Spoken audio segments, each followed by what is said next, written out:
Verstappen closes gap on Leclerc. Gasly dunks Lando out of the race. Albon's red hair stays, period. Welcome to the Late Night Race Review.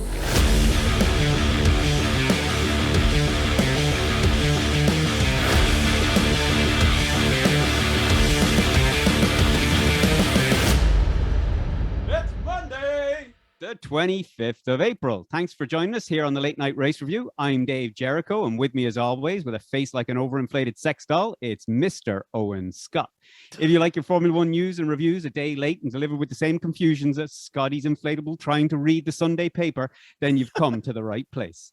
As always, you can support the cast by hitting those like and follow buttons on social media, or better yet, go all in and share the podcast with your friends and family. Now, with all that out of the way, I have a clatter of a rant to get out. So let's get on with the show. they're getting worse for me every week. Every week it's getting worse. I can't show this to my family anymore. There's eventually going to come a limit to how many of these I can put out. But anyway, I don't know how many watch lists I'm on now is the problem. Yeah, exactly. Oh, a mad old weekend. Before we get into the weekend, Dave, I just want to mention we have the predictions at the end of the podcast. We'll get into everything, what we predicted for Miami, and then what we'll predict for Spain as well. So stick around for that.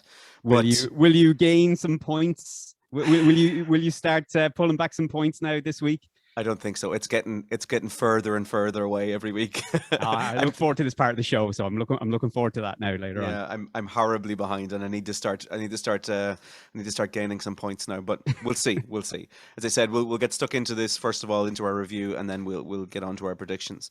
All right, let's do this. But now that you've taken off your football helmet that I forced you to wear, Dave, while watching the podium, how are you feeling about the Miami GP? Is it a good addition to the schedule? Where do you stand? Oh, do you know, I've had 3 rants, and I had one rant already just before we got on to this podcast with someone, and I actually had to cut my rant short with them because I was like, I better pull this back, otherwise I'm going to be burnt out before I get to the podcast. It's okay. So in short, no. And worried that we have 10 years of it. Yeah. So that's the in a nutshell version. All right, let's get into the race before we start jumping into the festivities around it. We'll get to that a little bit later. Let's get into the actual race itself, Dave. Max Verstappen having a less than promising warm up to the race. Issues in FP1, FP2, not a great quali either, leaving him behind the 2 Ferraris on third in the grid. But at the end of the day, he managed to get by both of them and have a pretty comfortable win in the end. Yeah, the car held out, didn't it? Or his car anyway held out for the race. He got a good start. I think it was important that he jumped signs because I think what that did was put the pressure on Leclerc, who was having, that Ferrari is just terrible on the soft tires, which just kind of worked in Red Bull's favor. They seem to be, or I don't know whether Red Bull or just Max Verstappen's driving style is a little bit more sensitive to the softer compounds. Yeah. But yeah, either way, I mean, he effectively dominated from there. It wasn't until then they started switching over to the hard compound tires later on in the race where you started to see that balance coming back. They were both sort of setting, between Verstappen and Leclerc, they were both setting sort of equal lap times. But largely, yeah, it was definitely well under control for Verstappen, and that extra what would they say, sort of like 10 kilometers per hour down the straight definitely showed on the overtake down the start finish straight, and also showed then when Leclerc was trying to take a challenge on Verstappen, where he just didn't have. He would have had to have been within 0.3 for that DRS to have worked for Leclerc. Being back where Verstappen made the same overtake, he just didn't have the power. Like that extra 10 kilometers an hour seemed to be able to just sort of nullify that DRS advantage that would have been there for Leclerc if he was coming in to say that between 16 and 17, that straight, he would have been, I think, largely he was coming into that corner around 6/10, coming out of that corner about 8/10, and once you saw that, he didn't stand a chance. So yeah, great weekend. Great end to the weekend. But yeah, there's still question marks, isn't there, over the reliability? There's still issues there. That's what I was going to ask you about. Like Max he's undoubtedly extremely strong, but there is those little questions about that the RB18, the niggly little issues throughout free practice coming back, and then Checo also having some issues, some electronic issues during the race. He was reporting back sensors in the cylinder. So there is still little demons within that system that have to be eradicated. Is that the question mark really over Max this season so far? Is those little niggles? It's strange, isn't it? Because they're all different. It's not like, say, Mercedes, where you're like, it's your aero. It's with Mercedes or with Red Bull. I mean, the first lot of kind of reliability issues were sort of all revolving around the fuel system. Then you have hydraulic issues, performance issues. Then you had Checo's sensor issue, and I know that like the sensor issue, it was minor, it was fixable. I think they rotated the sensors or something like that, which I still think is fantastic that they can do that on the fly. But anyway, amazing, yeah. Rotated the sensors. But that's still, I mean, even though it was a small fix and it was fixable to a degree, I think that he was still down on power, but it was still fixable to a degree. Like he lost, I'm trying to think now, I think he was within a second of Sainz when the problem started. And then by the time we started hearing the radio call where he was telling the engineer that, I'm down on power, he was already, I think, 7.5 seconds behind. So I think maybe if that issue hadn't have occurred, I think he probably would have taken Sainz. And I don't think, given the way Leclerc had issues catching up to the back of Verstappen, I think equally Sainz would have had the same trouble getting up to the back of Perez. So yeah, reliability issues are key or are causing an issue. Again, they're all different issues, so that's just strange. Like it's not like there's one area. So look, it's that's a guessing game as to whether they're gonna get on top of them. I think it's just bad luck at the moment. Yeah, and I think looking at the performances, if they can get that consistency sorted, it's going to be very hard to stop them, even with how excellent the Ferrari looks, to be honest. Like consistency, as you say, for I think Perez, I've been saying this just for weeks, he's constantly putting in great performances, and I think he'd be a little bit disappointed that he didn't manage to grab a podium with that late lunge on Sainz. Yeah, he was. I think he was definitely, again, that's sensor issue definitely messed up his race a little bit. The late lunge, look, he went in too late on the brakes. There was nothing more to it than that. I don't think he was never gonna control that going around that and get that around the corner safely. Yeah. Although the miracle is that they didn't touch in any way. I mean, not even like the wall of the rubber of the wheel, nothing touched. It was a miracle that they came out of that one without damage. But he'd be disappointed that he didn't get third anyway. And look, I still think he's the stronger driver. He's the stronger number 2 driver. And yes, I did say that in the context of Carlos Sainz and Sergio Perez. Yeah, there it is. Dave has confirmed Carlos Sainz is number 2 at Ferrari. It really looks that way. And like speaking of Sainz, what looked like it might be another weekend of heartbreak with that spin in FP2. It looked as if it was going to be another repeat again, but he turned it around to finish on the podium. and it'll go a long way to kind of repairing his confidence after a lot of hard results recently. Yeah, and I'm sure he'll look at it that way. But if I want to be an absolute cynical, We know Or- you are, so bring it home. yeah, yeah, I'm hoping he looks at it that way because yeah, it will do his confidence good. Definitely going into it sort of the home Grand Prix next. Yeah. But the way I look at it is he was slower than I don't think he had the pace over Perez. I think Perez just I think he just that sensor just that was his overtaking opportunity. Those couple of laps, he went out of his groove. He just when you look at so before the safety car came out, Sainz was 17 seconds behind Leclerc. Yeah. Like, I mean, that was a car that apparently had no issues. They sort of pitted around the same time, I think. Like 17 seconds. And even by the end of the race, I think he was 5.5, 6 seconds or something, maybe 5.5, maybe stretching it a bit, maybe 5, behind Leclerc already at that stage. Yeah.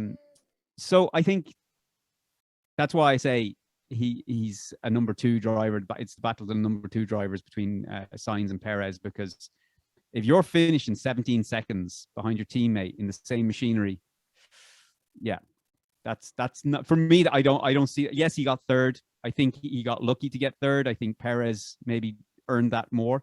Yeah. And God forbid if the Mercedes were in the picture, I think Sainz would be struggling even more. Yeah. Because I think if you put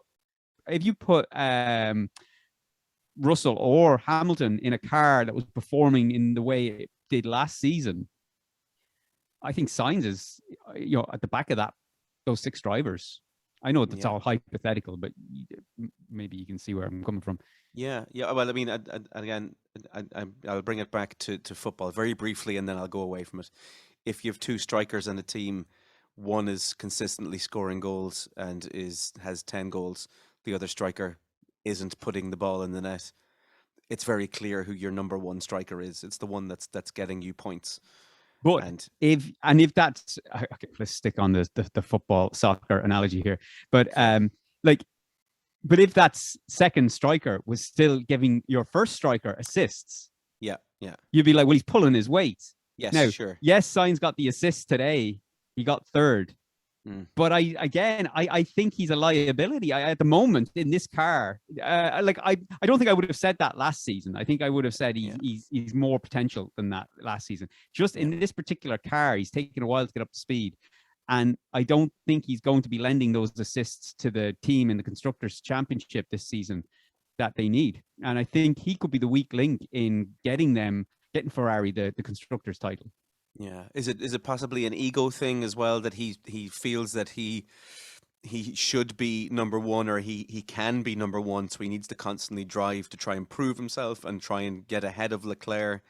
No, I think I think it went from a stage of bad results, over driving the car to try and compensate for those results, causing accidents and spins and what have you, and then a combination of that, and then a combination also of he's just not comfortable with this 2022 car. So yeah, look, it is what it is. I think again, I think we've been saying this every week.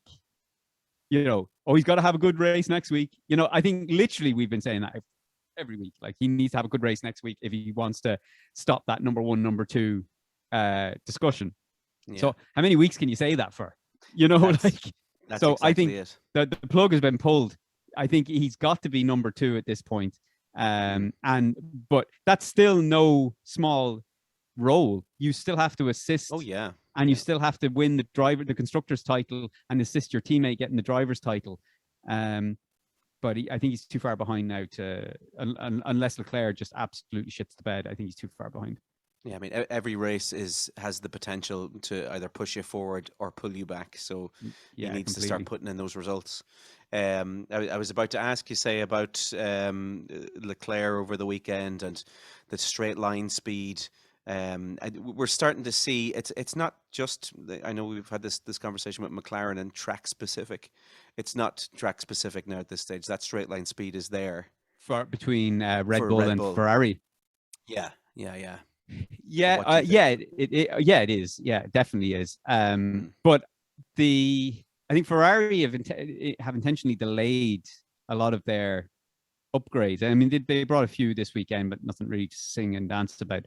But I think their first batch of major upgrades will come in Spain. And I saw there was a bit of a smile off Leclerc's face when he was asked by I can't think of the Sky, the woman that was interviewing him on Sky, and she asked basically, was the upgrades coming in Spain? Are they going to bring you up to speed with Red Bull? And sort of Leclerc smiled, but sort of said, I can't say much more on that, or something to that effect.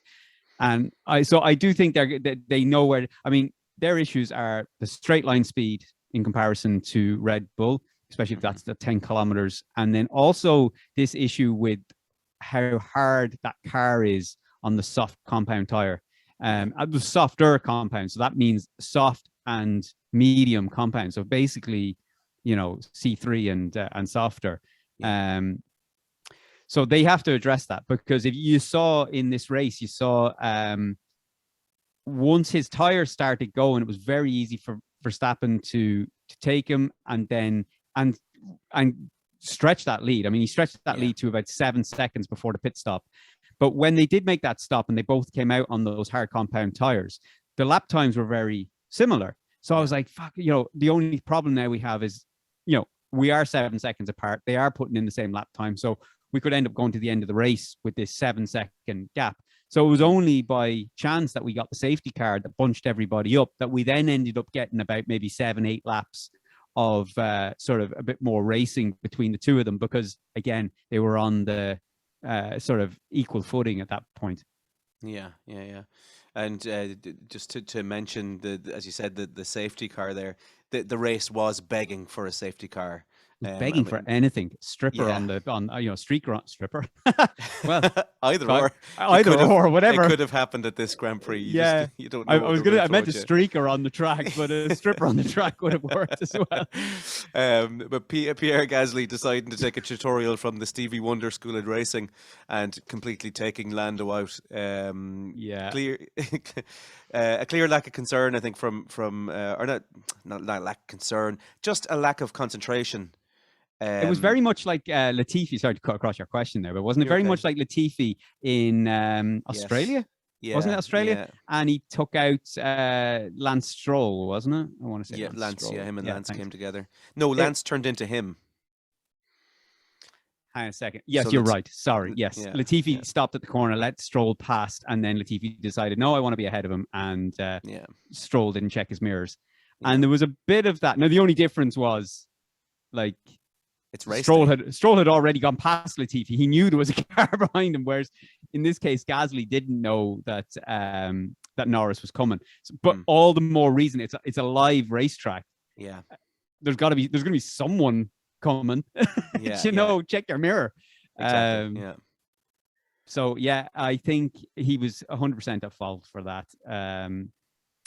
And it was definitely what was needed. I thought we were going to get a bit of rain. They were saying about 40% rain, but as what's her name? Is it Danica or Dunica? Danica Patrick, isn't it?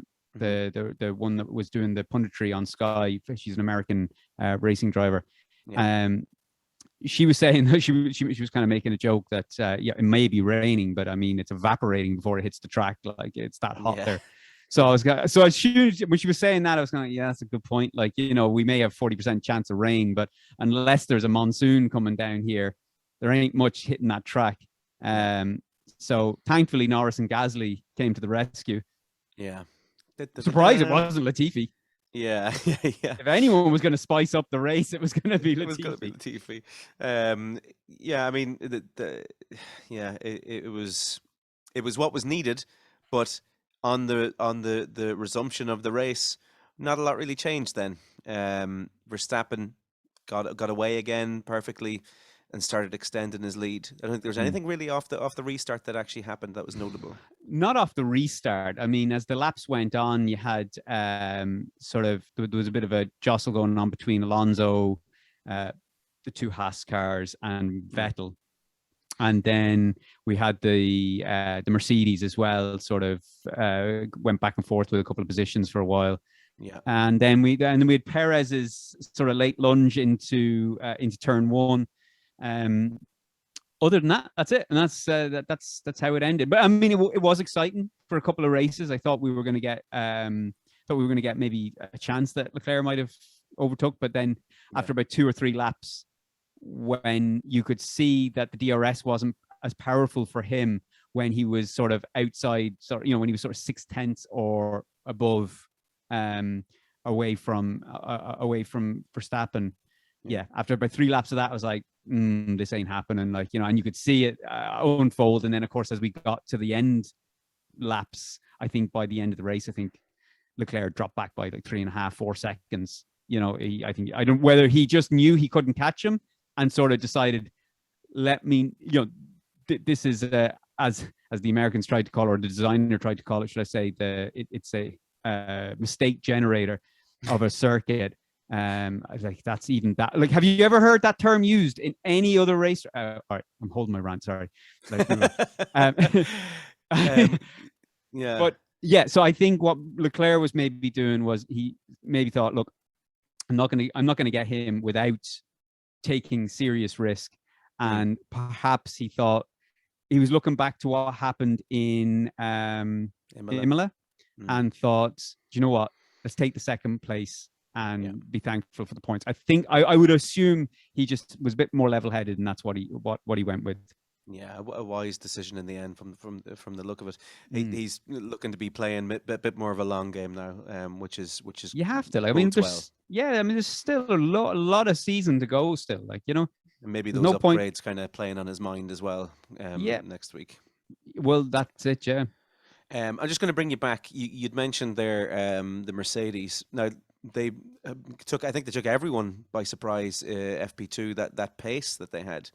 A decent finish, P5, P6 on race 10. A little bit of jostling between the two of them mid race.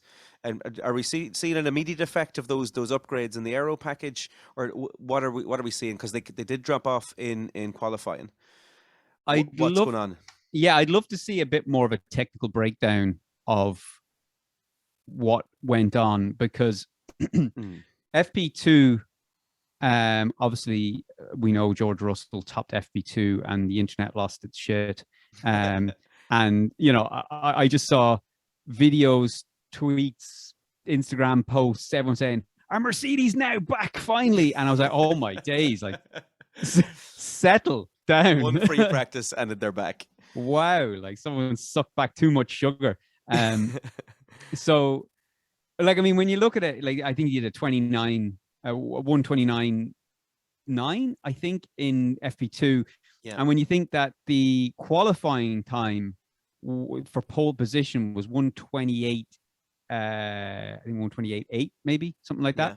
So you're talking, regardless, within a tenth of that anyway.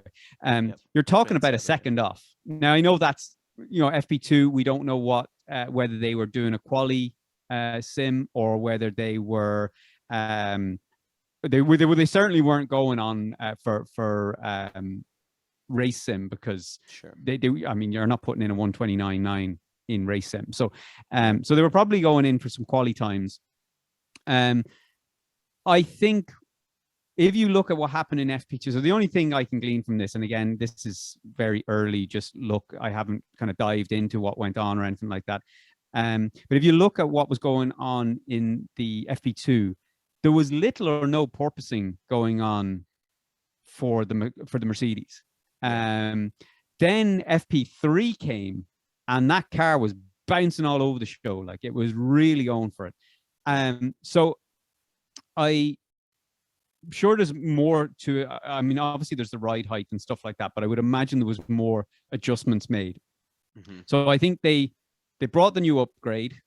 They knew it was going to be trial and error, because they wanted to see what worked, what didn't work with it, so they knew whether they were on the right development track or not.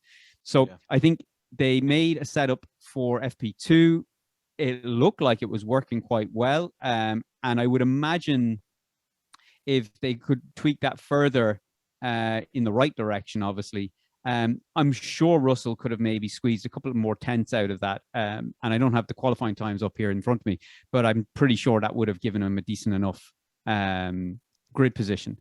But they seem to revert it back to a low ride height and whatever other adjustments they made to the setup, which then brought back that porpoising and all that sort of just that difficult to drive that we've seen from them. And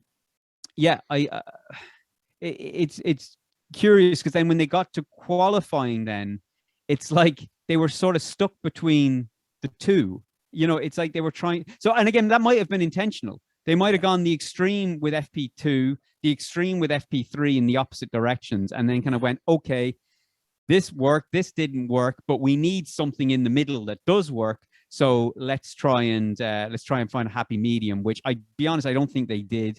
Hamilton did well though to qualify, or he qualified sixth, which I thought was pretty good. Russell was, correct me, was he 11th? I think 12th, was he? But he just had scruffy laps. So where is it going from here for Mercedes? Like I said, I think we'll need to know more information about what went on with their adjustments to the setups between. Like I said, it was clear it was one setup in FP2, one setup in FP3, and they tried to go middle ground in qualifying and race. So I would imagine they're going to bring a few more upgrades. Spain, I would imagine, like Spain is going to be everybody. Well, I'm saying this now, it could be wrong, but it's going to be the bulk of teams bringing their first major upgrades will be in Spain. I would imagine Mercedes are going to be no different. I would imagine they're going to be bringing something that's going to complement maybe what they were doing this weekend. I mean, they have 2 weeks to do it. Yeah. So I'd like to think FP2 was a sign that they're on the right track. And yeah, that's it. I mean, there's not much more to say other than that. We don't know too much more at this minute. Yeah, I mean, I think everyone wants to see them back there, and again, that's probably why there was such that outpouring of, oh my God, Mercedes are back, because we want them to be back so badly. We want them in the mix with Red Bull and Ferrari. How great would that be? 3 teams. Like, could you imagine having in that race in Miami or any race, but just the last race, for example, if you had Hamilton, Verstappen, and Leclerc, all 3 of them. You know, or it could be Russell. It doesn't make any difference. But you had 3 Mercedes, 3 teams just absolutely hell for leather trying to get that first spot. I mean, that would be like I can't even remember the last time I've seen 3 teams on equal footing in Formula One. I don't think I challenge someone to tell me when that was. I'll bring you back again. Aston Martin, they seem to be having a decent weekend until that Schumacher crash. Vettel looked really strong and came from starting in the pits to being in the points. Super strong race. Stroll did very well as well. Ended up getting P10. And just explain to me very briefly how Vettel started, or how that came about that he was starting off in the pits like that. So the fuel, I'm not sure as to why it's stored at the temperature it's stored at. But when the fuel is cold, it contracts, and then obviously when it warms up, it expands. So so basically the FIA were not allowing them to go out on track with the fuel at the level that it was because it was too cold. So they wanted to go out with the fuel being at where it was at and let it heat up. Sort of on the way to the grid and formation lap, but you just can't do that. So they had to make sure that the fuel was at the optimal temperature in the pit lane, and that's why they were starting from the pit lane. I can only assume that they put the fuel into the car too late, and didn't give it enough time to expand. That's my guess. Yeah, yeah, yeah. Well, and anyway, it was looking like a very, very strong race for Vettel up until that point. Hmm. Things starting to look up a little bit for Aston Martin there, and That's another all that. strong That's all that race. Audi money on the horizon. Give anyone motivation. Well, thankfully, Seb decided not to retire after his COVID spell at the start of the year, and he's sticking Yeah. around, giving us some nice comedy moments with the underpants Ac- above oh, the jumpsuit. actually, that's two things. Remind me to come back to the underpants. But on Okay. Seb Vettel, do you think he'll come back next season? Good question. Good Like, I question. mean, can you see any reason why he would? Like, I mean, like Aston Martin aren't going to challenge for the title next season either. And I mean, be honest, Stroll is looking like he's getting stronger and stronger up against Vettel. Yeah. So I don't know. I wonder. I mean, what age is he now? He must be 30. He's probably only, what, 34, is he? I mean, he's still, like, when you consider the age of Alonso, like, he still has plenty of years. Maybe he's not 34, actually. Hang on a second. Let me. Yeah, maybe check that. I mean, it depends what his motivations are, really. Whether it's obviously not a financial motivation. He seems to enjoy getting 34. I was right. Was he 34? I mean, Of course, I'm fucking right. he's not that old. You No. know, and he's 30, 34. He's only 2 years younger than me, which But is sad to say. he's a bit younger than me, all right. Mm. But I don't. I don't know what's wrong with him. Like, I don't see him. Like, it's not like, I can't say. You know, when you see a driver who's lost their nerve and they back Yeah. out of, it doesn't even look like it's that. It just, I think maybe he's just disheartened where the car is at the moment, and it's just kind of like kind of more, even something similar to Lewis Hamilton, sort of throwing a, Yeah. not throwing a strop, but just like, oh Jesus, this is what I have to drive this weekend. Like, you know, and it's maybe you're less eager to put in 100% when you know 100% isn't really going to get you far. Yeah. Now that being said, they were both going to be in the points, but I don't know. I mean, Yeah, I still think it's very early days for Vettel this season. He did miss the first two races, so he's only really starting to get into the groove. This is only true. what his third race now Yeah. of the year. So And Aston Martin are making making progress. yeah, I think there's more there from Vettel, and I think he will stick around. He likes making his political statements as well. Well, that's true. And what better place to do it than Formula One? Exactly, And a pair of underpants. Exactly. As, we talked about Seb and his strong finish. I'll bring it just on to Alex Albon coming from 18th to finish 9th in the grid. Another great week for Albon. Class, and he had a little bet, or well, first of all, he had a little bit of a what's that called? A not a conspiracy or a ritual, Oh, I know what you say. Oh Jesus, Scotty, what have you done to me? Oh fuck. Superstition. There it is. Superstition. He had a superstition about his hair. He dyed it for Australia. I know. I can't think words. But he dyed it for Australia. Ended up in the points. Let it kind of fade away for Imola. Didn't end up in the points. So he re-dyed it again, and he ended up in the points. But he made a bet with the Williams team that they would dye their hair all red if he ended in the points. I hope they do it. Yeah, it'd be class to see, wouldn't it? There's be like that 98, was it 98 Romanian World Cup team? They all bleached their hair blonde. Do you remember that? Oh yeah. Yeah. It'd be good to see. It'd be nice to see that in the Williams garage. It would something to cheer for. But it's great to see though Alex Albon sort of taking that George Russell place where he's getting, and my God, how much does it highlight the absolute useless driving of Latifi? How long can this continue? You've got George Russell, who absolutely drove the socks out of that car and got results out of it that should never have happened. And Latifi just fucking propped up the back of the grid. Now Latifi gets a new teammate, Alex Albon, who is doing, I won't say the exact same as George Russell, maybe not having the qualifying success that George Russell had, but certainly getting the car into the points, certainly scraping results out of this car that shouldn't be possible.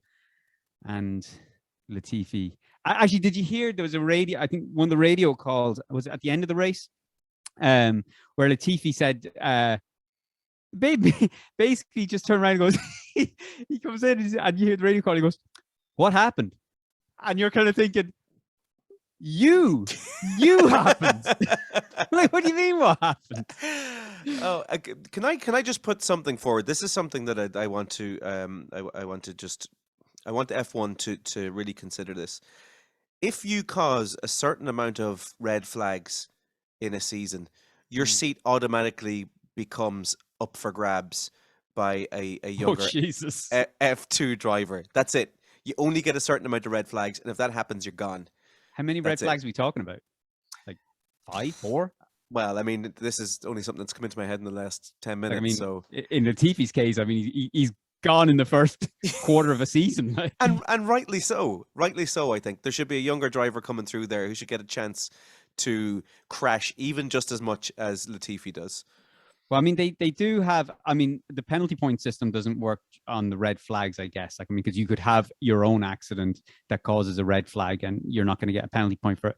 But maybe a penalty point should still be incurred even if you do create an accident. Now, look, I suppose that brings in a lot of gray areas. You could have a mechanical failure that causes breakdown in the middle of the track, and then like you'd be fairly hard done by if you got a penalty for that. But yeah, no, I mean driver error flags. Driver error flags, yeah, I think you should get penalty points. Include, like, I mean, I know the driver penalty point system is in place for causing a collision, and then if you're deemed to have caused sort of or other issues that might go on around the track, like if code of conduct and all that type of stuff. But I think that could be expanded to red flags. Yeah, even if it's a sole accident, if you've created a red flag under ridiculous circumstances, like if the track was wet and you're like, nah, look, you couldn't do anything about it, you just lost the arse of it. But I mean, if you've done something ridiculous like Latifi, like the only man I can come back to. No, look, we could go on for days, and we do go on for days about Latifi. Let's forget about that. That's a rabbit hole. And just before we get to our race predictions, Dave, it's time to talk about Miami as an event.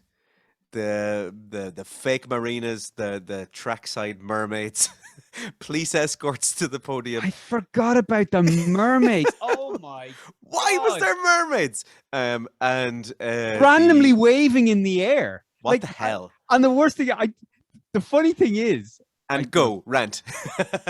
I'm going to let you off the leash. Do it. This is not where I was going to start, but that was the other thing with those mermaids. Like, one of them was waving in the air, and she's like, hello. And you had because she was waving at the camera for the helicopter.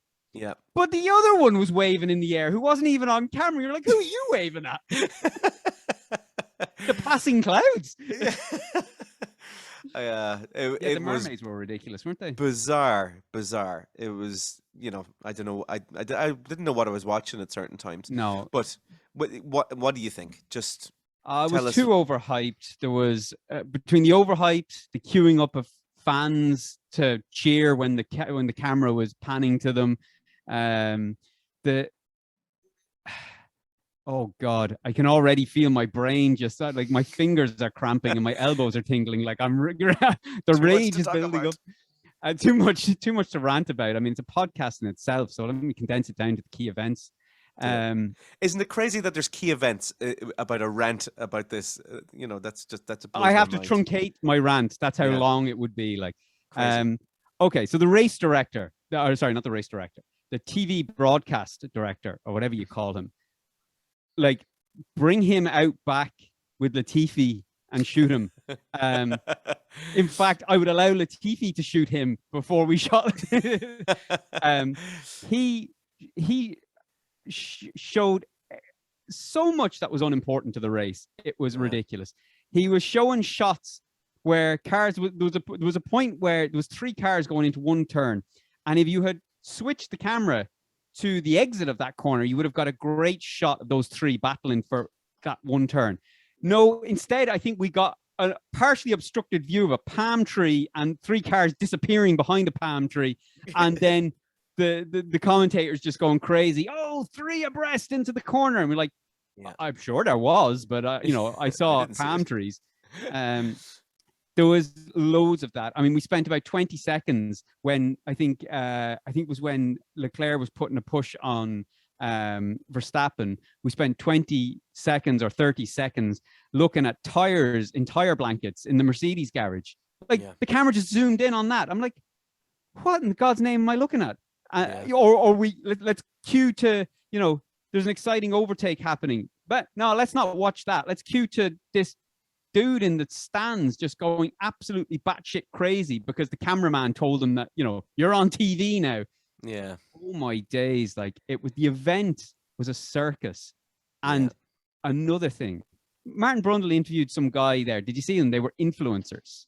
Yeah. And did you see those two guys? And he's like, and Martin Brundle was just curious. He's like, who are you? Like, you know, and he's like, oh, I'm an amazing influencer or something like that. And Martin Brundle's like, oh, you're modest as well. So, but Martin Brundle was still trying to get a little bit of banter out of him to say, you know, like, well, what exactly do you do? And the guy snubbed him to give his mate a hug or whoever just turned up in the latest fucking Richard Mille fucking watch. And like, you're like, the balls of you. Like, this is a formula. Like, you know, I don't know. Look, maybe that's just me. Like, I'm just like, show some respect. You're here for the Formula One. There's fans at home that would die to be on that grid, to walk in amongst the teams and chat to them. And you couldn't even give the people who are broadcasting that to the people at home the time of day. Yeah. Oh man, I was just like, you know, suck your head out of your hole.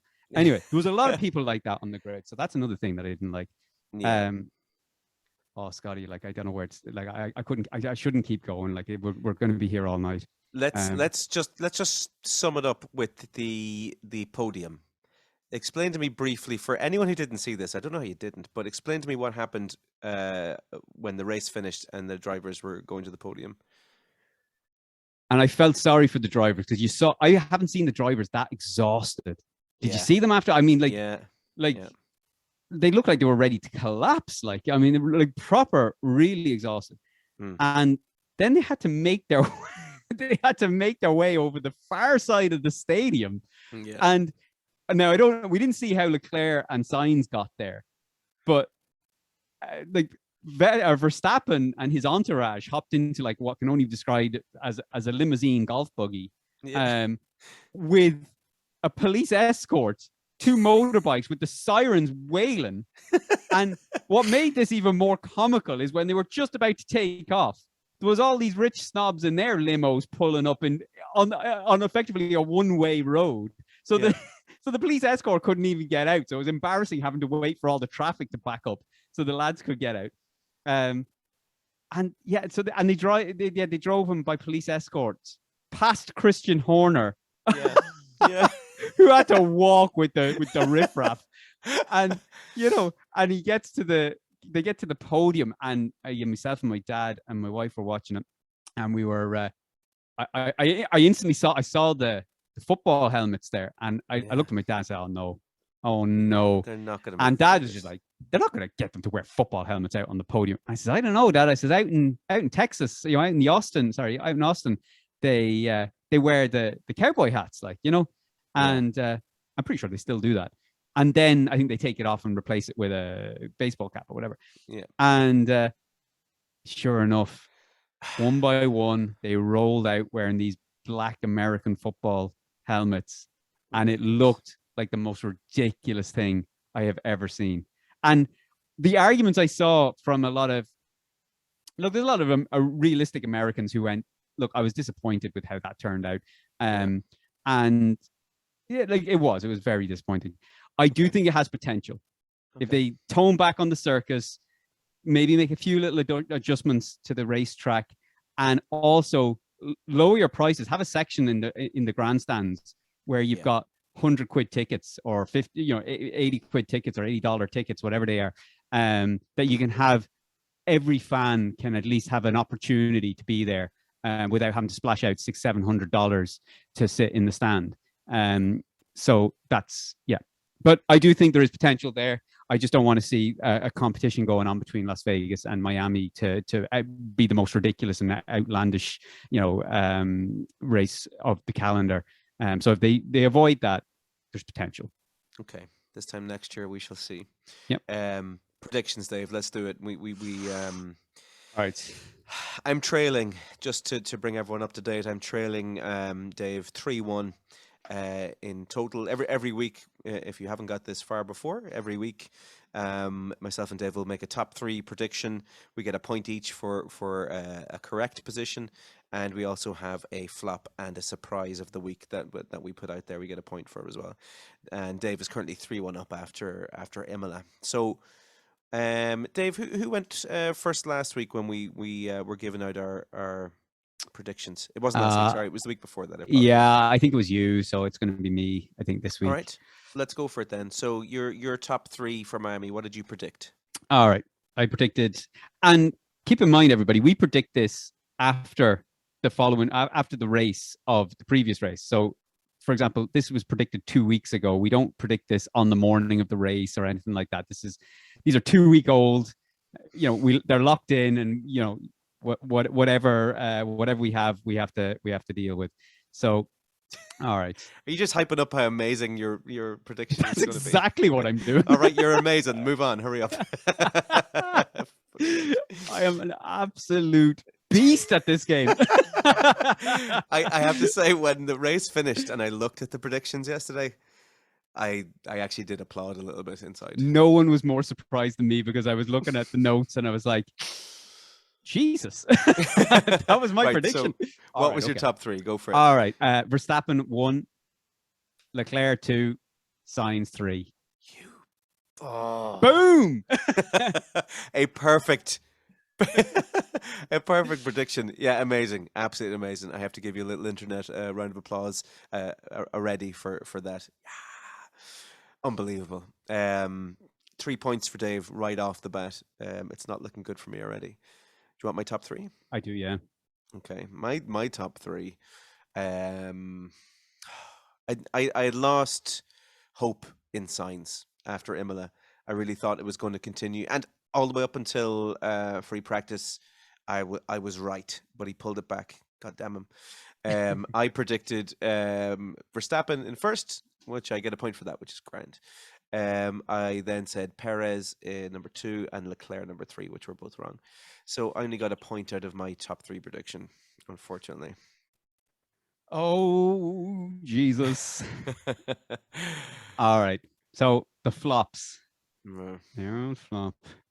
All right. I went with Tsunoda, who technically flopped. A flop is outside the top 10. Yeah, outside the points. No, it counts. It counts. Tsunoda, I didn't notice him during the race at all. Did anything happen notable for Tsunoda? I mean, he qualified 9th and finished 12th. That says to me an unexciting race. Yeah. Nothing really happened for him. Yeah. He just slowly crept back. The only thing that could have been more unexciting about that was he started 9th, he finished 9th, and there was 20 seconds to the car ahead and 20 seconds to the car behind. Yuki had a Yuki this week. All right, who's your flop? My flop for this week, and praise be to Mick Schumacher that I prayed and I sent a torpedo in the form of a young German man towards Sebastian Vettel. Sebastian Vettel was my flop, and he indeed flopped, thanks to Mick Schumacher. So I get a point for that. Now, the surprises. This is where it's going to get interesting, because we do have to discuss. Yeah. So okay. So I went with Hamilton as my surprise. I also went with Hamilton as my surprise, which we then had to predict, because we both predicted the same driver. We had to predict the position, and whoever gets closest to that position takes the point. What did you predict, Dave? I went with P5. What did you predict? I went with P7. And where did he finish? P6. Oh, God damn it, Lewis. What we could do, and let me bring this up quickly. I don't think it's really going to matter, because I'm taking the point for this week. Yeah, look, you've won already. Yeah. You've won already. So, I mean, It doesn't really matter. Do we really want to drive this home? Like, Yeah, I mean, we could go with giving us both a point, or we could go with giving us both 0, and it'll be the same thing. So yeah. No, I'm what gonna I was going to do was to see, was Hamilton closer to P5 or P7 in time. Oh, okay. Well, let's do that. Could be interesting. Yeah. See who Um, takes the point then. So if we just have a quick look on the old results, and Hamilton was, he was closest to P5. He was. All right, then you get it then. Fine. Just about. Like, I mean, by what? Second, is it? Plus 21, plus 25, plus 18. Yeah, I mean, it's 4. I mean, Yeah, yeah, it's literally nice. like maybe a second or something like Not a that. lot in it. Yeah. I'm not going to do the math. It's not that much. It's not worth it that much. I'd give you the point if it meant not doing the math. Yeah. Do you think Lewis heard the podcast and was like, "I got to show those two"? Oh, of course. I mean, why else would he have come there? So, Dave, your result for this week was 1, 2, 3, 4, 5 points. Clean slate. Absolutely. Jesus. I'm absolute fucking beast at this. I'm telling you. And It was the first clean slate of the year. It is, yeah. I'm going to do another one next week, or not next week in Spain. Yeah, Wait for it. Wait for it. I'm not going to say I'm feeling confident, because I know I'm not. I got 2 points, so that doesn't matter. So you now, Dave, are after Miami. You are now 4-1 up. I can see this only going one way each week, to be honest, but look, we'll see. I don't know. I mean, it is very much luck of the draw at the moment. I mean, when you start, because, and again, to let anybody know, just because you say Leclerc, you said Leclerc is in P as your P1, if he finishes P2, you don't get a point. You have to predict. You have to get the position exact. Yeah, that's it could the go only either way. way. Could go either way. So, right, go on. Who's starting? Oh, look, I started with giving my predictions from last week, so maybe you should roll out the carpet with your top 3 first. Right. So Barcelona is coming up next, and our predictions for it. Before you call out your predictions, did you do any research on the track, or did you? Are none. you just okay? None whatsoever. I'm just great. flying from the hip. hip. Yeah, good. Like it. My top 3 and the reasoning behind it. My number 1 is my number 3 is Sergio Perez. Going reverse order. Yeah. Okay. I'll explain it afterwards. Number 2 for me is Charles Leclerc. Okay. Yeah. And my number 1 is obviously Lance Stroll. No, it's not. It's Max Verstappen. Imagine if I said Lance Stroll. Locked in. We have to take your first answer. No, it's not Lance Stroll. Can you imagine if he did? Okay. So just that's blowing it on Who Wants to Be a Millionaire. Yeah. So that's my top 3. My reason behind it is I think that the Sainz, there's going to be too much pressure on him. I think he's going to feel it. All right. Let me put in your answers here. All right. So we got Perez. Okay. We got Leclerc. Leclerc, and you're going for Verstappen. P1, is it? One. Yeah. P1 Verstappen, Leclerc number 2, Perez number 3. I think Perez. I think the Red Bulls, they just look so dominant. Wait till you hear the reasoning behind mine. Okay. Right. Okay. Your top 3, Dave. Well, more so. All right. We'll wait until all the flops and the surprises are in, and we'll see. All right. Okay. So P3, I've gone with Perez as well. All right. Then in P2, I've gone Verstappen. Oh, whoa. And then in P1, I've gone Leclerc. Wow. And my reason for those is because this is a high downforce, and there's high downforce sections and slow corners. And I think the Ferrari excel on that type of track. So why no Carlos Sainz? Do you want me to get into that? Or do you want to call out the rest of your... Oh, okay. Well, you've revealed something there. All right. Well, I'll go next then. Okay. So my flop Yeah. is Carlos Sainz. Instantly, I knew you were going. Yeah. Okay, explain why. I think he is going to pull a Carlos and just overdrive that car and put it in a wall. He's going to Yuki the Carlos out of it. It's purely because it's his home race. He'll want the headlines. Carlos Sainz wins home GP, and that could cause him to push too hard. And I think he will be in a wall at some point. Yeah, I agree. Or gravel trap or something. Yeah, I agree with you that Sainz isn't in my top three. I see him finishing the race. I just don't see him in the top three. Like I did say to you, this was a proper gamble. But if it comes off, I mean, I move up from boss status to fucking to hero level. You've won the season. May as well finish doing them now at this stage. Okay, so my flop for the week. I also predicted him for my number one, Mr. Lance Stroll. I'm going. As I said, I'm going safe. I'm going safe this week. It hasn't always paid off for me, but so he's going to get P1, and then on his way to the podium, he's gonna bury it into the garage. I don't think he's going to do well. So he's my flop for this week. Who's your surprise, Dave? My surprise is Lando. The Norris. God damn it. Because they were good here in testing. Yeah. So it was only when they went to Bahrain testing we were like, oh my God, there's something wrong with this car. So now the car could have evolved too much since their success here, but it was worth a punt anyway.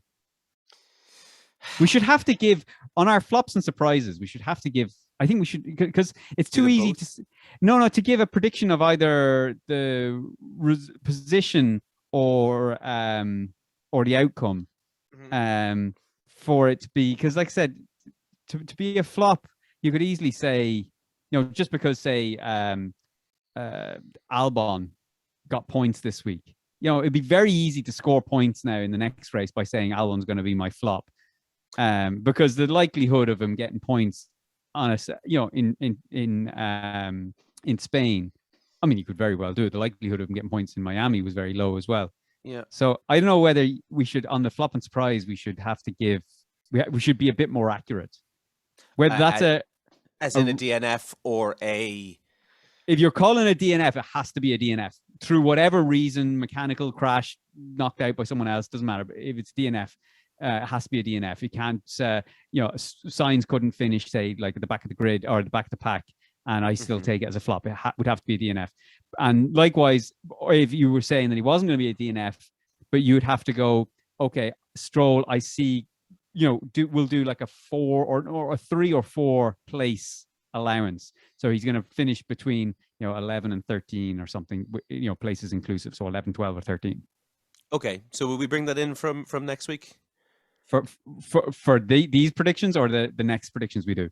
For the next predictions. I'm not quite sure where I'd put Stroll, to be honest. I haven't thought that clearly through it.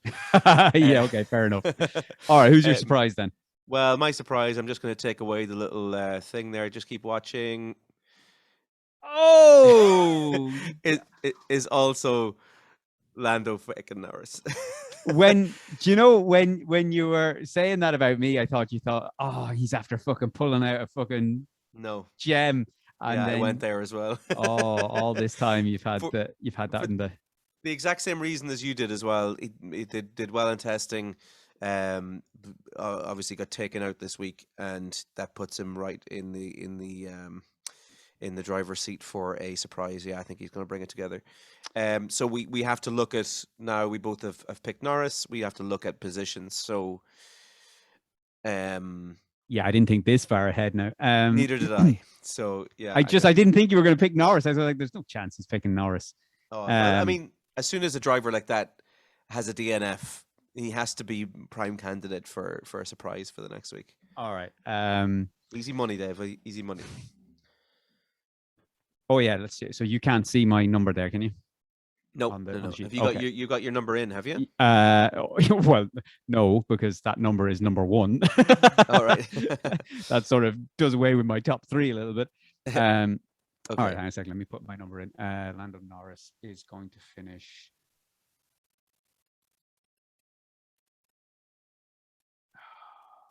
You've done yours already? My number's in. Yeah, my number's in. Fuck me, Jesus, you were. I know where I'm going, but although I know I'm going to lose anyway, so it doesn't matter. Okay. You can do Oh Christ, I might regret that, but it's done, locked in. Okay, All right, ready? right. 3, Count it down. 2, 1, go. Oh, Same again. I went P7. You went P5. P5. All right. So it means he is destined to finish P6. Yeah, exactly. Good luck, Lando. All right. That's it for this week's episode. There's no race this weekend, so we'll return with an episode of the Pit Crew on Monday, the 16th. As always, if you want to get in touch with your own questions, comments, corrections, and send them on to feedback@latenightracereview.com or anywhere you find us on social media. Until next week,